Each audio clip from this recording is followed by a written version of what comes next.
Bibi kakra da mpese me twen ya adwene si so. Tama honorable kasa no already a portion bi. And o can say National Council for no shall decide the venue. But one can't see the end of that provision. What's it say? But the word vary. What you say?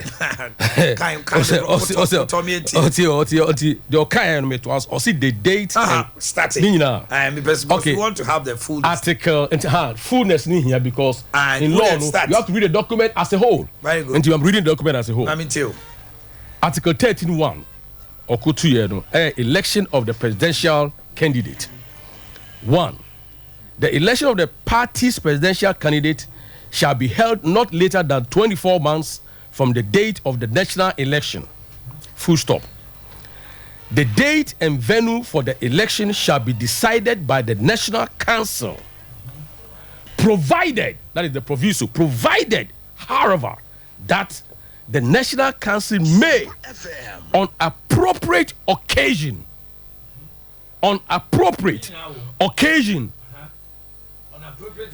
vary the date. And yet absolute. There's a variation. And to make a decision,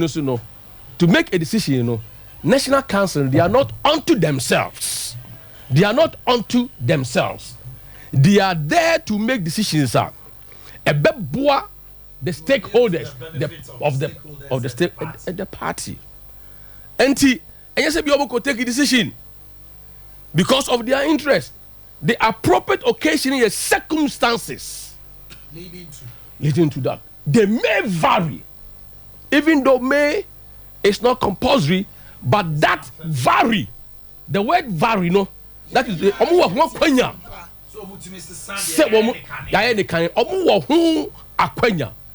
and a man for no ye ko to omko gidamani pattern no e binum chunk ese se ye to no fa ko a e be boaye enti mumma ye nyina ye the petition aba it's about jojo and your party must account to JB that quotation or the buy e require say was ye tie obi freedom and yes free first development in freedom just say mumma ye nyina and listening government listening party listening National Council. Say for 350,000 Ghana cedis, a move more than 90%, and now more than half. Say and what three around nine of them.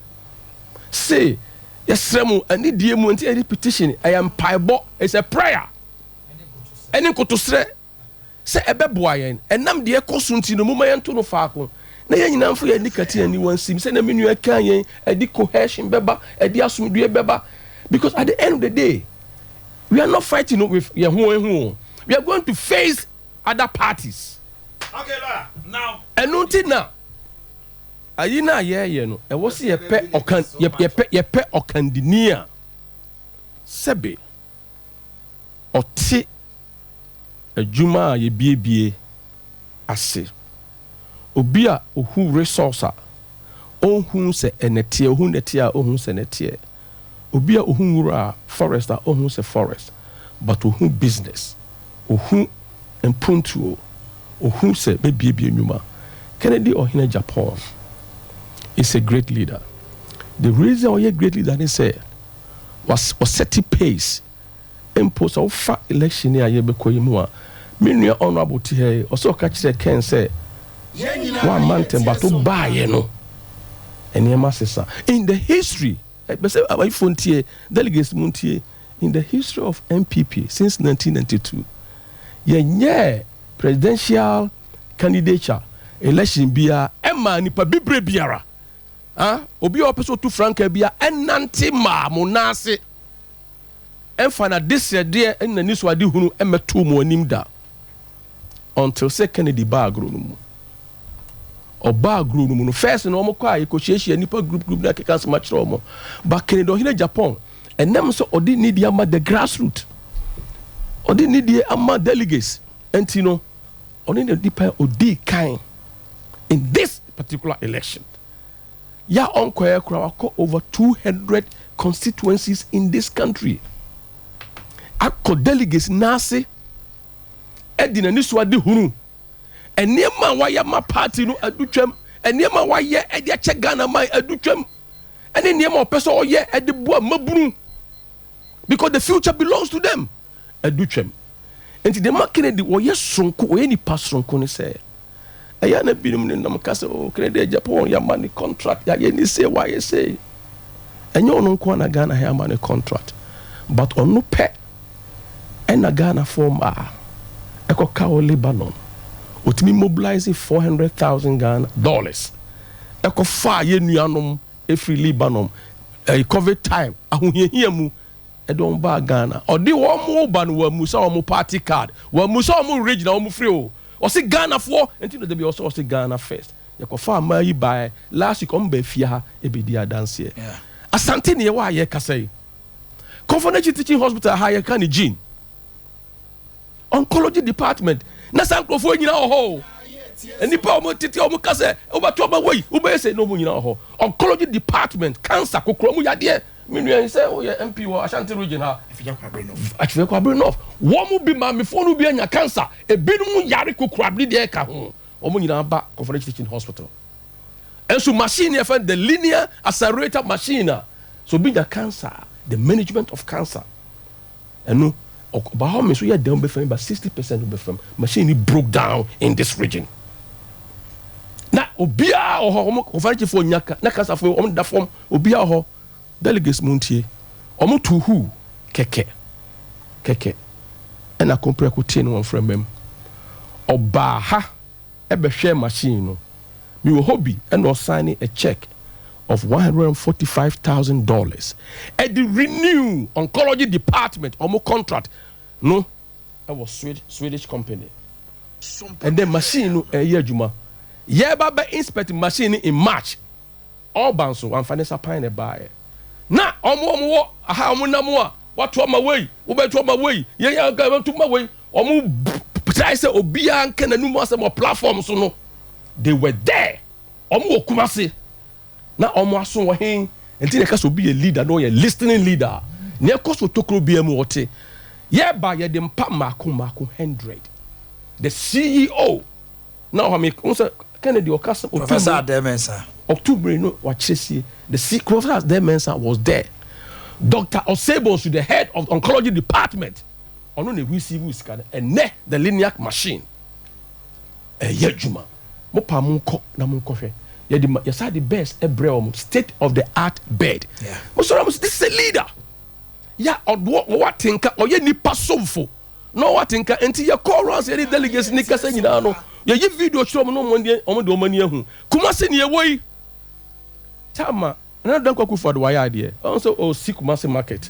Enti mama for no, we can't build the market around them. Say ba ya after race course ko hwe. Ya yi omu nyina begu na so na ade sa na to bottom for no mu ji omo bag ya ji omu phone ya ye niema tia omo ni ntia wo se delegates am Kumasi market delegates am Asante mamu ya dwira kompreko ho ne se ne hu so ne wo se ya to aba no man ne se o ye leader o dwira ye ho ne se ne esuma duru omo enso okosra wo omo light bulbs mako 200 pieces and wo twem ho anadwoa ehwa ye hyen na wo mo wo hen ubeto ma hwan no omo wo hen enso ukosisi ya light egu ho hyerere mami fui we have videos omo hyano wo mo dada se ene edura anadwoa ye maame num ene ye nuanom omo timi to ade ya busa ye kwan busa wo mo se wo party ben kan busa wo mo se wo kakasa ben kan busa wo mo se wo free hen nanso now so odoni mighty what the chair omo now oba party the munsuso delegates unse party be here resources party be here infrastructure like a country now Oshe Kennedy 1992 by the contribution to the party I'm listing them 1996 one Marcus crowd Marcus pick out 15 obisi yeboa omekamayentie 1996 2000 Marcus pickups 50 obisi yeboa omekamayentie 2004 President Kufuor time on my cast 100 obisi yeboa on kamayentie 2008 on my cast at other constituencies and 245 otua on my cast 245 yeah call rounds including Russian pickups, Russian trucks 77 yeah call rounds we saw some oko a year Western North is see what be the contribution to the party at Duchem. Yeah, or then bra 2014, almost 2014 near our party moana, near Abamu. The year can and the discussion a be determine the truthfulness, a be determine transparency, a be determine equity, a be determine say Emrani Dihin. I'm running to a rap. Yes, Tamale Eco Congress or Tamale. Sadamoka for their Congress. African Jose Johnson, Mumian to abandon regional. Now look at this, Johnson, Anton regional. Can't see no emfa or domba. Can't see no enka party ni mum. And not party ni ye diemu any or don't ni see shemua. And the backbone of the party ni ejina. Ken sponsored in 2014 Congress a see what Tamalino was sponsoring. It wa ye bia ma party no. Wa ye bia ma Ghana mine. 37 wa ye bi wo ho. Enyuma wa bia adutwam. Oh ye oh high nipa cry in lifetime over 7,000 people. And the Delegates delegates ni say obi a onsi nsuo mansa na waham obi a odi ose ye oyo obi a oye talk na or walk the talk obi a oye talk and I say and do is Kennedy or Hina Japan or what the foresight for the future. And in some what can you know wa ye nyina woni mo bedi nkomo ye fi hokɔ de bi ma ba etumfu trogumoni etumfu trogumoni eye normal na so Sabi the air can say, Obi Bekana Sem Chirewa, or say pinpoint to me. So also be my Jumaya pinpoint to me. Also be factory. I feel now called Drada. Ken what draw? We see what produce a maintain what dear banche start factory and take a near. One on dear banche a full 2,500 hectares life ever maintain. Oh, dear fool, no one can say. Me de ma dua banche fan koye gari fan ko kafufu was 6 starch factory. Now starch factory so interestingly we are talking about Ghana beyond is say the person make Ghana the center of a year. Enti do hina Japan there mpanifo amutie me ne Ghana fo amutie ba bia wiase aduru no ye mabum no omu hia enwuma papa no na bia enwuma ogusu bia enwuma na o se adwuma nyon no kwa na bia obi o ye business o Ghana bia no Obebo and say only per 1,000 ye businessmen. Na Kennedy Boa no the programs ba no be at me high any per 1,000 cry a year. Any per 100,000 and every why Alan? Yes, Alan, because Yanshan as say contest ya yeko nyina after this contest say a mass near ya Becca say we have a constant variable here after this election. Here okay, which is John Dramani Mahama and the NDC. In fact, a constant variable. So now, then what do you call? I could face that constant variable because there might be more choice. Alan, because we share a formation of the party. Alan is a founding member of this party, NPP, or can't be near the party. That time we share John Wallace Junior Jesus said you know it here culture of silence near the no young for more kukudru on beach the mama party no near brand here that time with dini panon be any nasa bikaka wo musem ira kwashiganya me fana cran say could you ban ready nyame fana executive forum. Yes, young executive forum. Omojichi Musika, led by Lankojo Chematin. A quarter first party office, my party. Fast forward. See, I can't say the mini can you man, somewhere. Yet him say Alan is embodiment of trade and industry. Back in the days of Protect, share businessmen do work more through the initiative of Protect. Nyamia do we say bibi o munsem o moye adwuma kese o ma pagya e ne nsa no adwuma ye can about sacrifice to the party my yerim fi 2007 elections. Oni yewura adedanko akufuado baby kodru Legon. Now show you heat pa pressure ne wom. See a second runner.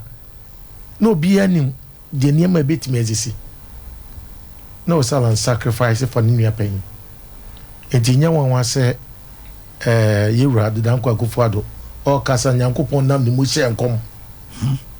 Say kojo die menua pain kofo e ka kire me say wo so de o man pain as me de o man pain no ene me so me ka bia che say yenkom hye na say o pain o man pain kofo kan ne ba mu a me so me hye san kom no wo so se me won so betwen me ni wo a won so be di machi nyankopon nam ne mu hye enkom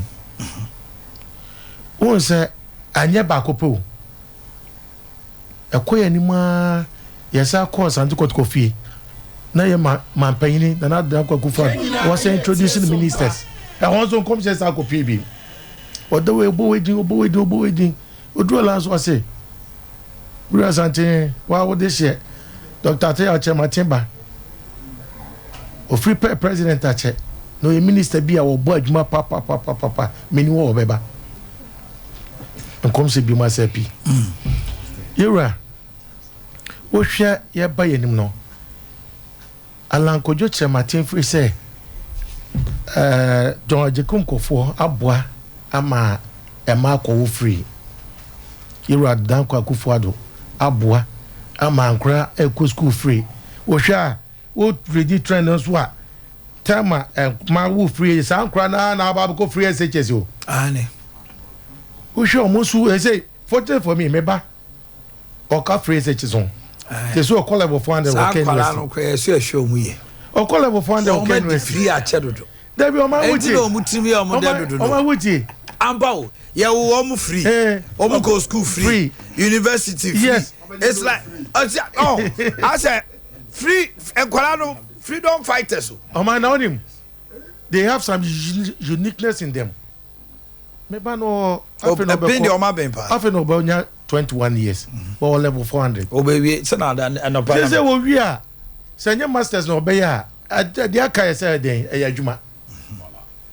adwuma no so an be ya adwuma no the ode African Free Continental Trade aba yewra kojo alanche Martin so what try say abibi man nyina no ye be ka bom ni adidwa enya good enya a wider market yes obia Ghana ni timi ko ba bi ko it me ko na wa ya ne sa akwa wo ye we nyina no wo se se be Ghana ye beti so mfa so nti no ye fa secretariat embassy Ghana and after secretariat one crime oh my the Trump mark ba kwa and the Ghana ekoi me buy watari so say papa yo wo pankrono de pamao Big James and ye bo fashion designers akese Alan Kojo Chematina mo adwuma peja pa with the introduction of African way Friday way was started with Friday way so what we are consistently since all this had in the bio on share apart from so be call official program be obese suit the bia was share so man penny crash I don't know maybe can this week on man penny so apart from so be call official program obese suit the bia no so African way it's a Trump mark and now we share adwuma dia ba say omo the textile industries omo the fashion industries adwuma dia ba mo and obi aye betra lawyer dey sheni ye nyina almost do I why na yes ye nyina ye pamogana yes me dey account enti it shares there owo ni suade hu a ye kọ ye nim no Ghana be be adru no aye enwuma asem aye dwade ni enwuma asem na be boa na o ma de ye pese kan ma ye di wie nyina ne say say me ka say o constant variable no ye hia obi a obe appealing to organize Alan Kojo Chematin say me ba Ashanti region say 2 million voter that NPP we what last election Ashanti region say NPP power even with 1.78 8 million votes 8 because over 9 regions Kojo Chematin say me ba enam odo na lawyer cause manager say yewra Ken e come street like war race course unim ne nua panyini Kojo Chematin start here no di nachi Alan Chematin di kwan call first e come by jamianum ne kura no de meka kura me asale me mantina me sadi move ye hwehwe atache ne niam ma me free di dwa only di can di chippings abo and cement over 200 bags of cement and the chippings 10 trips e come say mo fa nwo no so be atache no and the year can so better us so you see baby adrun ye hia nipa o dwen Ghana ho o dwen jadifo no no wasa dwen the party for so ade ne kwa aban mu ebisi enye no so betua mo yes e betua ka yes quarter kwa so be mount man obusan so obekya the latter part of Iraq of administration ya dey be by an friend no constituency venture I believe we say what's your constitution of Ghana any party no bet me enter into a business venture bia enti agidi say constituency venture no whereby say so am constituency an wa you mo hwe adwuma be recruitive e wa hanom that time we ka constituency bi wa no mo bread factory e bi o bakery mo ye pastries that's the belief say ye agidi say ye kwepo the constituency ye resource omo they omo enter into business na service constituency no o business here ontimi tua obetia adamako honorable minister so I don't know why ani ebremai why Maxi any problem yeah but the honorable be that Dr. Kutu minya February mama who say na na do sa wa commissioner Russia comes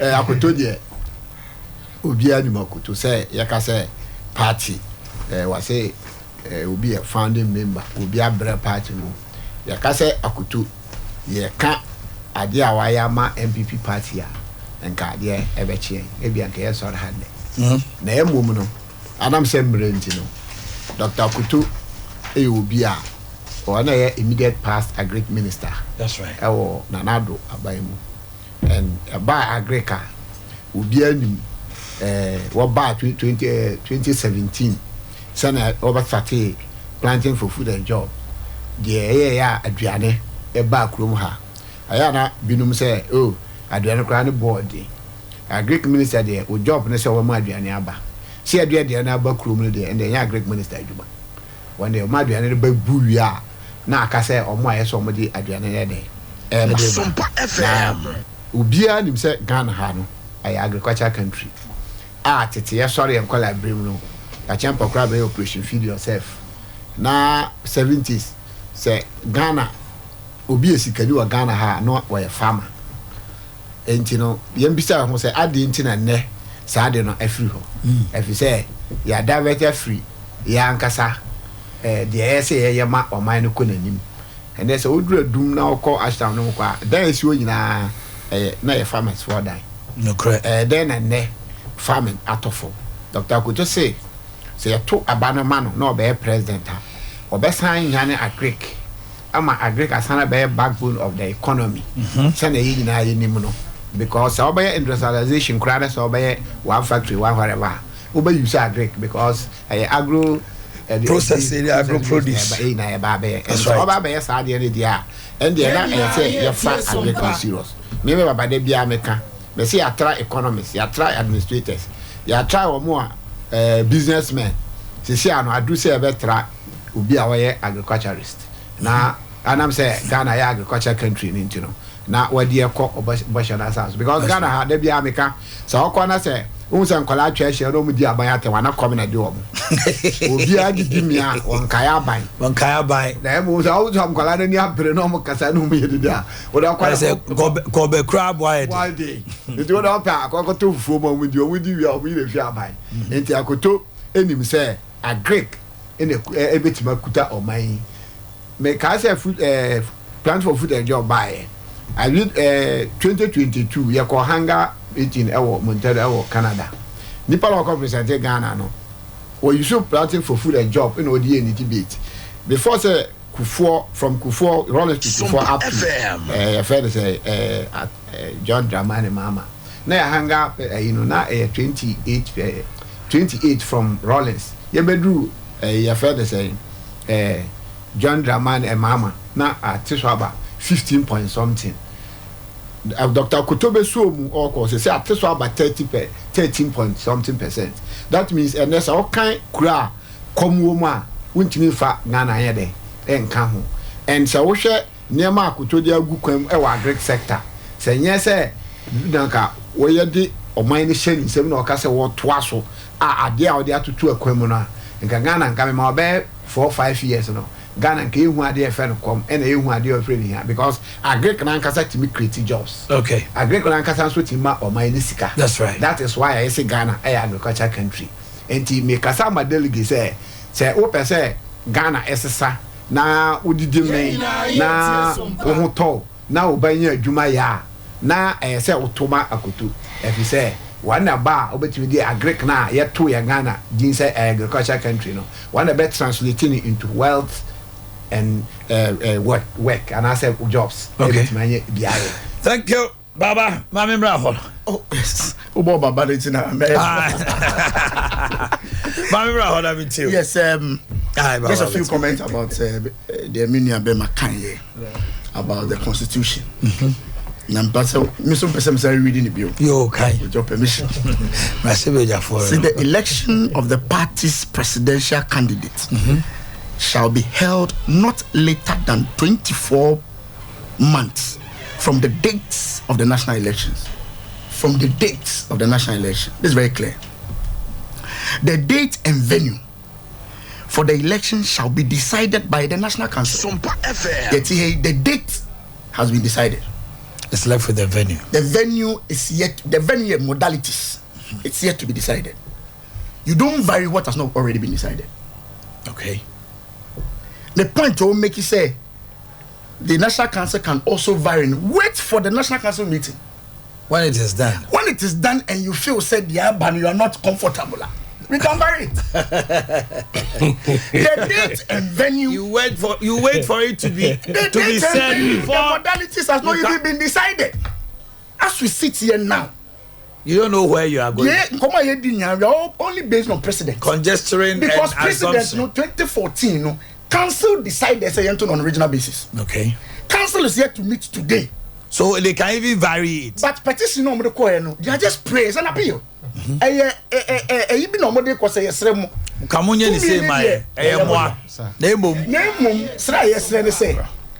Instead say beto no centralized no. Anje beto no decentralized say the year in 2014 no. Mumi enya ni say. Afi we dem decision afi am ba be taking no. Mfa we to come. So there's no issue of varying.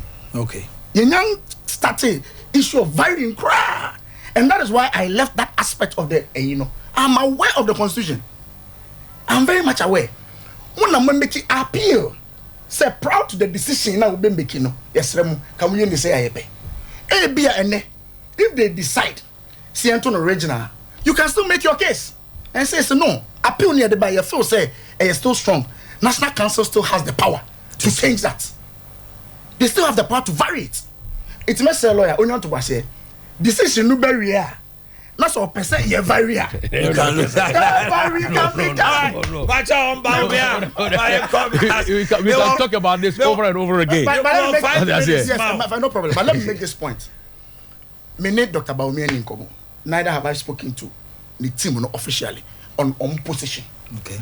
Me here and I may send a text to a few people. As I'm catch him and say, Doc is not worried about baby. I better know. By the National Council decision. Okay. It is a National Council next year. No more can say, young go to the centralizer. Dr. Mahmoud Baumia. Dr. Mahmoud Baumia. Only problem. Maybe doctor preference. They said their own preference. Say to the centralized. Maybe a doc pay decentralized. But National Council is here. No guys go to the centralizer. He does not have. That's why I'm called that. Me time and why Dr. Mahmoud? See what is exciting? The moment you say. NPP, you are sport for choice. That is why NPP is always a better alternative to the NDC. Utie Minye said Oka Kennedy Wasem. Utie My brother said, it's so beautiful. That is the beauty of our democracy. And then the party will be a deno. Okay, one will be a day. He just focused on this. I think say let this be the way I am campaign. But I mean, being a president goes beyond auto chippings. Being a president goes beyond say isubiato and IBBS into the annual begu for mangophobia. It goes beyond that. You need character traits. Character traits. So demonstrating a certain character. It goes beyond just Dr. Kwame Nkrumah when he factory. He didn't have a farm, but he built more factories in Ghana than any other president. Yes. Probably Akufo-Addo government they see more than that. So you don't need to be a businessman or an agriculturalist to rule a country. I said Nkrumah, you're naming as the African of the millennium. He didn't have a factory. He didn't employ anybody in his private capacity.